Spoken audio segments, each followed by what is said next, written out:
আমন্ত্রণ জানাচ্ছি সংবাদপত্রের পর্যালোচনা ভিত্তিক পত্রিকার চোখে দেশ অনুষ্ঠানে।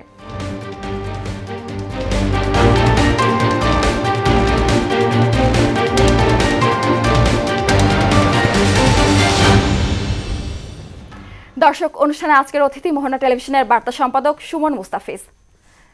সুমন, পত্রিকার চোখে দেশ অনুষ্ঠানে আপনাকে স্বাগত। জেনে নেব আগে দৈনিক শিরোনামগুলো। প্রথমে জেনে নেব প্রথম আলো শিরোনাম করেছে ৫ সংস্কার কমিশনের প্রতিবেদন ১৫ জানুয়ারি। রূপাহককে প্রধান উপদেষ্টা, চলতি বছর ডিসেম্বর অথবা ২০২৬ সালের মাঝামাঝি নির্বাচন। আওয়ামী লীগের পতনের আগে করা ৩৫ মামলা সাজানো। দৈনিক ইত্তেফাক, ফ্যাসিস্ট বিরোধী আন্দোলনের ভিত্তি তৈরি করেছে বিএনপি, একান্ত সাক্ষাৎকারে মির্জা ফখরুল। দেশে গ্যাস চাহিদার ঘাটতি ৪০%। সমকাল, জাতীয় ঐক্যমত্য গঠন কমিশন করার প্রস্তুতি সরকারের। ঘোষণাপত্র নিয়ে কাল শুরু দেশব্যাপী জনসংযোগ, বৈষম্য বিরোধী ছাত্র আন্দোলন ও নাগরিক কমিটির সংবাদ সম্মেলন। পাঠ্য বইয়ে বড় পরিবর্তন। বাংলাদেশ প্রতিদিন, সবাই মিলে লুট basic bank. Khaleda Zia London যাচ্ছেন ৭ জানুয়ারি, ভোট ডিসেম্বরে অথবা আগামী বছরের মাঝে। যুগান্তর শিরোনাম করেছে সরকার ঋণ গ্রহণে বড় বিশৃঙ্খলা, ব্যাংক ও নন ব্যাংক খাত। জাতীয় ঐক্যমত কমিশন গঠনের প্রস্তুতি, ৫ সংস্কার কমিশনের প্রতিবেদন ১৫ জানুয়ারি। শহীদ মিনারে গণ অধিকারের ফারুককে মারধর, জাতীয় বিপ্লবী পরিষদের নাগরিক সমাবেশ। বণিক বার্তা, ব্যাংকের মুনাফার প্রধান উৎস এখন সরকারি কোষাগার। তারেক রহমানের ৪ মামলা বাতিলের রায়ের বিরুদ্ধে আপিল রাষ্ট্রপক্ষের। The daily star, internal democracy is still a myriad. Cops want their own commission. শিরোনামগুলো আমরা দেখে নিলাম। আজকে আমরা প্রথম যে ইস্যুটা নিয়ে আলোচনা করব, প্রথম আলো একটি শিরোনাম করেছে, আমরা দেখতে পাচ্ছি যে চলতি বছরের ডিসেম্বর অথবা ২৬ সালের মাঝামাঝি নির্বাচন। রূপাহককে প্রধান উপদেষ্টা জানিয়েছেন কথাটি, এই বিষয়ে একটু কি বলবেন? জি, এটা প্রথম আলো না, আরও সব অনেক পত্রিকায় শিরোনাম হয়েছে। আপনাকে ধন্যবাদ। এটি মূলত প্রধান উপদেষ্টার আগেকার ঘোষণায় উনি একটি ভাষণে, সম্ভবত নববর্ষের ভাষণেও এটি বলেছিলেন। তো এখানে কিছু কিন্তু আছে।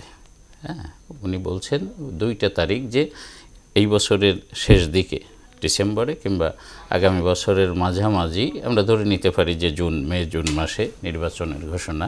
তবে সেখানে কিছু ক্লজ যোগ করা আছে যে মানুষ কতটুকু সংস্কার চায়। আমরা জানি যে গত ১৫-১৬ বছরের জঞ্জাল নিয়ে এরই মধ্যে ১১টি সংস্কার কমিশন গঠন করা হয়েছে এবং আরও একটি কমিশন গঠনের, জাতীয় ঐক্যমত্য গঠন কমিশন, যেটি নিয়ে চিন্তাভাবনা চলছে, কথা হচ্ছে। তো এই কমিশনের রিপোর্টগুলো প্রাপ্তি সাপেক্ষে মানুষ কি চায়, মানে নির্বাচন চায় না সংস্কার চায়, এরকম একটি ইঙ্গিত প্রধান উপদেষ্টার কথার মধ্যে আছে। তো সেই সংস্কারগুলো বা মানুষের চাওয়ার সাথে মিলিয়ে নির্বাচনটি অনুষ্ঠিত হবে, এইভাবেই উনি বলেছেন ব্রিটিশ বাংলাদেশি এমপি রূপাহককে। আর উনিও ভালো আগ্রহ দেখিয়েছেন যে উনি একটা সুষ্ঠু, অবাধ সুষ্ঠু একটি নির্বাচন দেখতে চান। আমরা জানি যে গত ৩টি নির্বাচন স্পেসিফিক বলতে পারি, যে নির্বাচনগুলোয় মানুষ আসলে ভোট কেন্দ্রে যায়নি, ভোট দেয়নি। এটি নিয়ে অনেক কথা, অনেক রকম জনশ্রুতি আছে। কোনোটি রাতের ভোট হয়েছে, আগের রাতেই ভোট, কোনোটি ডামি ভোট হয়েছে, এইভাবেই 3টা নির্বাচন হয়েছে। সেই প্রসঙ্গে প্রধান উপদেষ্টা বলেছেন যে মানুষ ভোট দিতে পারেনি, ভোট দিতে যায়নি, এবং এই সংসদগুলো, এই 3টি সংসদও সঠিক ছিল না। এই সংসদগুলো ভুয়া ছিল, এই সংসদ সদস্যরাও ভুয়া ছিলেন।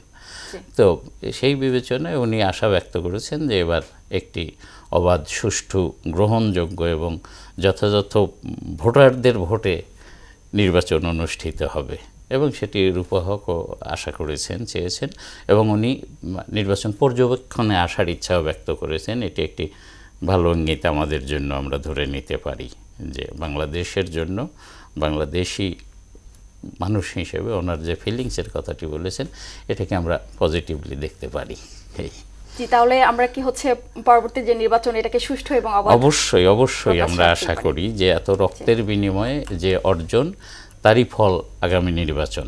সেটি অবশ্যই। এখানে আরেকটি বিষয় আছে যে 5 সংস্কার কমিশনের প্রতিবেদন 15 জানুয়ারি, সেটাকে আপনি কিভাবে দেখছেন? জি, প্রথমে 6টি কমিশন গঠন করা হয়, সম্ভবত এর মধ্যে ছিল আপনার পুলিশ সংস্কার কমিশন, দুর্নীতি দমন কমিশন সংস্কার কমিশন, বিচার বিভাগ সংস্কার কমিশন, জনপ্রশাসন সংস্কার কমিশন, এরকম 6টা কমিশন সবার আগে গঠন করা হয়। তো এই কমিশনগুলোর রিপোর্ট সম্ভবত আরও আগেই দেওয়ার কথা ছিল, জানুয়ারির 5 তারিখে। সবাই সময় বাড়িয়ে নিয়ে এই 6টি কমিশনের মধ্যে 5টি তারা জানিয়েছেন যে তারা 15ই জানুয়ারি তাদের প্রতিবেদন জমা দেবেন।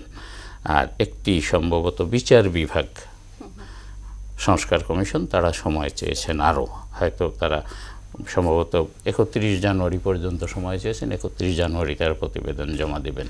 তো সময় মতো যদি 15 তারিখের মধ্যেই রিপোর্টগুলো জমা হয়, তারপরে বিষয় থাকে এইগুলো পর্যালোচনার, এবং এইগুলো নিয়ে বিদ্যমান রাজনৈতিক দলগুলোর সঙ্গেও অন্তর্বর্তী সরকারকে আলোচনা করতে হবে। সংস্কারে কোনটা আসবে কোনটা আসবে না, এই প্রতিবেদন মানেই চূড়ান্ত কিছু নয়।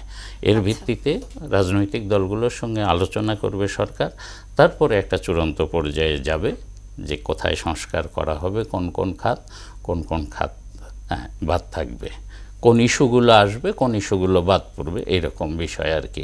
তো আমরা আশা করব যে যেহেতু সময় বাড়িয়েও নিয়েছে কমিশনগুলো, তারা 15ই জানুয়ারির মধ্যে দিয়ে দেবে, প্রতিবেদনটা দিয়ে দেবে, সেটা আমরা আশা করব আর কি। এই কমিশনগুলোর প্রতিবেদন প্রকাশ করা নিয়ে আলোচনা কোনো সিদ্ধান্ত হয়নি? এটা 4 জন উপদেষ্টা কালকে বৈঠক করেছেন কমিশন প্রধানদের সাথে। সেখানে আসলে সিদ্ধান্ত হওয়ার মতো কোনো ইস্যু আমার মনে হয় না যে ওইভাবে থাকতে পারে।